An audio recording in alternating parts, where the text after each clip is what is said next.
నమస్తే, welcome to our channel. నేను మేసిరి. జగన్మోహన్ రెడ్డి చీకటి వ్యవహారాన్ని బయటపెట్టడానికి కొంతమంది ఐపీఎస్ ఆఫీసర్స్ అయితే ముందడుగు వేశారు. దానికోసం కొంతమంది మాజీ మంత్రులను అయితే కలవడం జరిగింది. సో ఈ అంశాన్ని మనకి వివరించడానికి మనతో పాటు ఉన్నారు ప్రముఖ senior journalist, political analyst CS Rao గారు. నమస్కారం సార్. నమస్తే సార్. ఇప్పుడు చూస్తున్నట్టయితే మాజీ మంత్రులతోని కొంతమంది ఐపీఎస్ ఆఫీసర్లు భేటీ అయ్యారు. అది కూడా ఏంటంటే జగన్మోహన్ రెడ్డి గారి చీకటి వ్యవహారాన్ని బయటపెట్టడానికి వాళ్ళు ఇంకా సిద్ధపడ్డారు అని చెప్పేసి మనకు వార్తలు వస్తున్నాయి. నిజంగా అది జరిగే అవకాశం ఉందంటారా? డెఫినెట్గా ప్రభుత్వంలో ఏం జరుగుతుంది అనేది ఐఏఎస్లు ఐపీఎస్లు తప్ప మరొకరికి తెలియదు. ఆ లూప్ హోల్స్ కానీ లేదంటే పాజిటివ్ పాయింట్స్ కానీ నెగిటివ్ పాయింట్స్ కానీ వాళ్ళకి మించి ఎవరికి తెలిసే అవకాశం లేదు. రాజకీయ నాయకులు ఎవరున్నా, ముఖ్యమంత్రి ఎవరున్నా, మంత్రులు ఎవరున్నా ఫైల్ మూవ్మెంట్ చేయాల్సినటువంటి వాళ్ళు ఐఏఎస్లు ఐపీఎస్లు. తర్వాత చట్ట ప్రకారం చెయ్యలేనటువంటి వాటిని కూడా ఎలా చెయ్యాలి అని చెప్పి సూచనలు సలహాలు ఇచ్చేది కూడా ఈ ఐఏఎస్ ఐపీఎస్లే. అందుకే జగన్మోహన్ రెడ్డి ఏది చెప్తే అది చేసినటువంటి వాళ్ళు కొంతమంది ఉన్నారు. అవి చట్ట విరుద్ధము, రాజ్యాంగ విరుద్ధం అని తెలిసి కూడా కొన్ని చేశారు. ఈ చేసినటువంటి క్రమంలో అవి చట్టానికి విరుద్ధము, రాజ్యాంగానికి విరుద్ధం అని చెప్పి తెలిసినటువంటి వాళ్ళు కూడా కొంతమందే ఉన్నారు ఐఏఎస్లు ఐపీఎస్లు. వాళ్ళు ఏం చేస్తున్నారు, ఇప్పుడు ఈ 5 సంవత్సరాల పాటు బరాయించారు. ఇప్పుడు అందరూ జగన్మోహన్ రెడ్డి ఏది చెప్తే అది వినేవాళ్ళు ఉండరు ఐపీఎస్లు ఐఏఎస్లు. రేపు చంద్రబాబు నాయుడు ముఖ్యమంత్రి అయినా చంద్రబాబు నాయుడు ఏది చెప్తే అది వినటానికి సిద్ధంగా ఉండేటువంటి వాళ్ళు ఉండరు, వ్యతిరేకించేటువంటి వాళ్ళు ఉంటారు. చట్టానికి రాజ్యాంగానికి అనుగుణంగా ఫైల్స్ తయారు చేసేటువంటి వాళ్ళు, పరిపాలన కూడా అదే విధంగా ఉండాలనుకునేటువంటి వాళ్ళు ఐఏఎస్లు ఐపీఎస్లు ఉంటారు.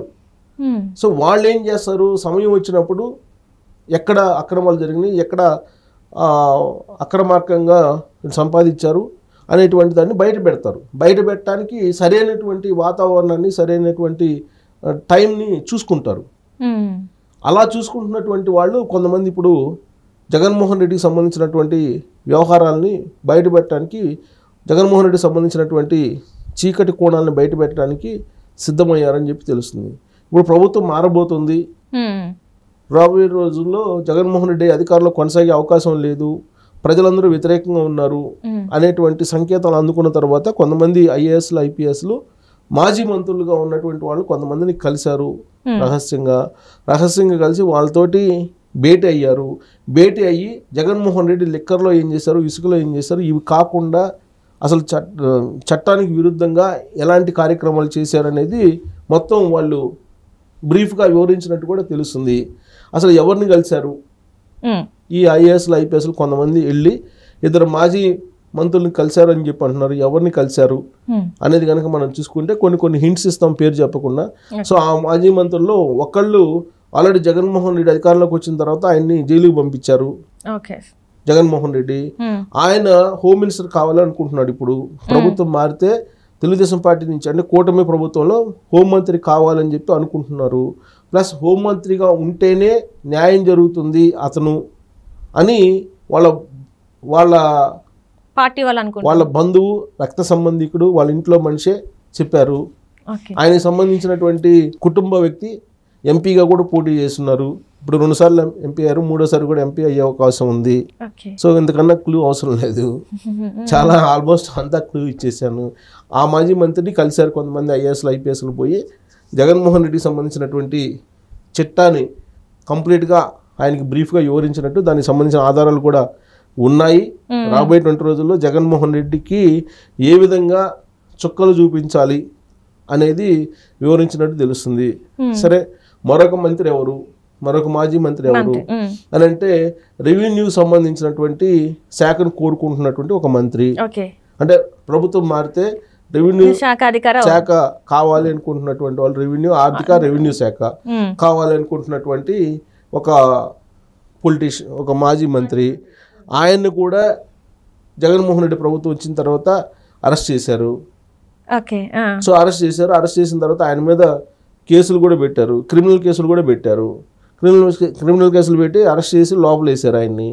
సో ఆయన బీసీ నాయకుడు, వెనుకబడిన వర్గాలకు సంబంధించినటువంటి నాయకుడు, ప్లస్ అమరావతి రాజధాని పరిధిలో ఉండేటువంటి నాయకుడు ఆయన.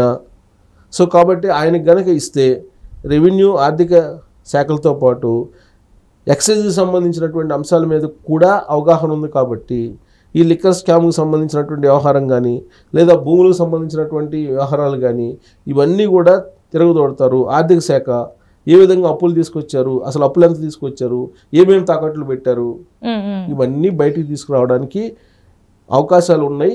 ఎక్కడెక్కడ ఏం చేశారనేది ఆయనకి ఆల్రెడీ వివరించారని చెప్పి కూడా తెలుస్తుంది. అయితే ఆయన గుమ్మనంగా ఉన్నారు. ఆ మాజీ మంత్రి ఇప్పుడు కూడా బయటపడరు, చాలా గుమ్మనంగా ఉంటారు, చాలా స్టడీ చేస్తూ ఉంటారు, శాస్త్రీయబద్ధంగా మొత్తం స్టడీ చేసి రెడీగా ఉంటారని చెప్పి తెలుస్తుంది. సో అతను ఎవరు అనేది నేను కొన్ని క్లూస్ ఇచ్చాను. ఇంకోటి చెప్పాలంటే, బాగా క్లూ చెప్పాలంటే, అతని మీద ఒక అత్యాచార కేసు కూడా పెట్టారు ఆయన మీద. కావాలని అటెంప్ట్ మర్డర్, అత్యాచారం కదా, అటెంప్ట్ మర్డర్ కేసు కూడా పెట్టారు అతని మీద. సో కాబట్టి ఇప్పుడు ఆ క్లూని బట్టి ఎవరు అనేది తెలిసి ఉంటుంది. సో ఈ ఐఏఎస్లు ఐపీఎస్లు ఆ ఇద్దరు మాజీ మంత్రులు కలవడం జరిగింది. అంటే ప్రభుత్వం మారబోతుందని డిసైడ్ అయిపోయారు వీళ్ళు. డిసైడ్ అయిపోయి ఇప్పుడు జగన్మోహన్ రెడ్డి సంబంధించినటువంటి వ్యవహారాలన్నింటినీ కూడా అక్రమాలు, అవినీతి, రకరకాల చట్ట విరుద్ధమైన కార్యక్రమాలన్నింటినీ కంపైల్ చేసి వాళ్ళ దగ్గర పెట్టుకున్నారని తెలుస్తుంది. వాళ్ళు ఏ రోజైనా సరే ప్రభుత్వం మారగానే ఇమీడియట్గా ప్రభుత్వానికి అందజేస్తారు. సో ప్రభుత్వం మారుతుంది డెఫినెట్గా అనేది తాజా పరిణామాలు చెప్తూ ఉన్నాయి. ఆ పరిణామాల్లో కీలకమైనటువంటి పరిణామం ఏంటంటే, ఇప్పుడు కొల్లి రఘురామరెడ్డి బదిలీ పైన వెళ్ళారు. బదిలీ పైన ఆయన పంపిస్తారని చెప్పి తెలిసినటువంటి ముందు రోజే, కొన్ని గంటల ముందే ఆయన హెరిటేజ్ సంబంధించినటువంటి ఫైల్స్ ని తీసుకెళ్లి తగలబెట్టారు. అంటేనే దాని అర్థం ఏంటంటే ప్రభుత్వం పడిపోతుంది అనేటువంటి భయంతో కదా. అంటే ఇక్కడ తెలంగాణలో ఏదైతే కొంతమంది నాయకులు వాళ్ళ ఫైల్స్ ఇక్కడ కూడా చూసాం, ఫైల్స్ ని తగలబెట్టే విషయం సేమ్ అదే సీన్ టు సీన్ అక్కడ రిపీట్ అవుతుంది అనుకోవచ్చా సార్? మరి సేమ్ అదే కనిపిస్తుంది, ప్రచారంలో కూడా అదే కనిపిస్తుంది. ఇక్కడ ఏమన్నారు తెలంగాణలో కేసీఆర్, నన్ను ఓడిస్తే నేను హ్యాపీగా పోయి ఫామ్ హౌస్ లో కూర్చుని రెస్ట్ తీసుకుంటాను, విశ్రాంతి అన్నారు. అక్కడ జగన్మోహన్ రెడ్డి ఏమన్నారు, నన్ను ఓడిస్తే నేను సంతోషంగా దిగిపోతాను కుర్చీ అని చెప్పి అన్నాడు. సేమ్ ఇదే జరిగింది కదా, రెండు కోయిన్సైడే కదా. తర్వాత ఇక్కడ ప్రభుత్వం మారుతుందని చెప్పి అనగానే ఐఏఎస్లు ఐపీఎస్లు రేవంత్ రెడ్డిని కలవసే ప్రయత్నం చేశారా లేదా? ఇప్పుడు ఆంధ్రప్రదేశ్ లో ఉన్న ఐఏఎస్ ఐపీఎస్లు కొంతమంది ఏం చేస్తున్నారు, చంద్రబాబు నాయుడిని లోకేష్ ని కలవబోతున్నారు కదా, సీక్రెట్ గా కలిశారు కదా కొంతమంది ఫేస్ టైం ద్వారా టచ్ లో ఉన్నారు కదా. ఇంకా నెక్స్ట్ ఏంటి, తగలబెట్టారు కదా ఇక్కడ ఫైల్. తెలంగాణలో కూడా ఫైల్ తగలబెట్టడం, అర్ధరాత్రి పూట ఫైల్ ఆటోల్లో వేసుకుపోవటం, తర్వాత హార్డ్ డిస్క్లు తీసుకుపోవటం, పెన్ డ్రైవ్లు తీసుకెళ్లిపోవటం, సిమ్ములు తగలబెట్టడం, ఇవన్నీ చేశారు కదా. సేమ్ ఇప్పుడు అక్కడ కూడా అదే జరుగుతుంది కదా. ఇప్పుడు అక్కడ కూడా ఫైల్ తగలబెట్టడం స్టార్ట్ అయింది కదా. సో ఫైల్ తగలబెట్టడం స్టార్ట్ అయింది. నాకు తెలిసినంత వరకు నా ఎక్స్పీరియన్స్ దాని ప్రకారం 26 years నా జర్నలిజం ఎక్స్పీరియన్స్ ప్రకారం ఇప్పుడు ఎలక్ట్రిసిటీ షార్ట్ సర్క్యూట్ కూడా అయింది సచివాలయంలో. అది కూడా అయ్యే అవకాశం ఉందంట. అవుతుంది. ఎలక్షన్ ముందు డెఫినెట్ గా సచివాలయంలోనే లేదంటే గవర్నమెంట్ ఆఫీసులోనే షార్ట్ సర్క్యూట్ అయ్యి ఫైల్ తగలబడతాయి. సో ఇక్కడ కూడా ముందే జ్యోతిష్యం చెప్పేస్తున్నారు. జ్యోతిష్యం కాదు, అంటే గతంలో జరిగినటువంటి ఎన్నికల ముందు జరిగేటువంటి పరిణామాలు, ప్రభుత్వం మారుతుంది అని చెప్పి సంకేతాలు రాగానే ఇమీడియట్ గా జరిగే పరిణామాలు ఇవి. ఇప్పుడు మనకు తెలంగాణలో కూడా అది జరిగింది కదా, ఫైల్ తగలబడ్డాయి. ఎక్కడ టూరిజం దాంట్లో అది షార్ట్ సర్క్యూట్ అన్నారు. ఇప్పుడు మనకు ఆంధ్రప్రదేశ్ లో కూడా మనం త్వరలోనే చూడబోతాం షార్ట్ సర్క్యూట్ లో ఫైల్ తగలబడ్డాయి అని. Right sir, right. Thank you so much sir. Thank you.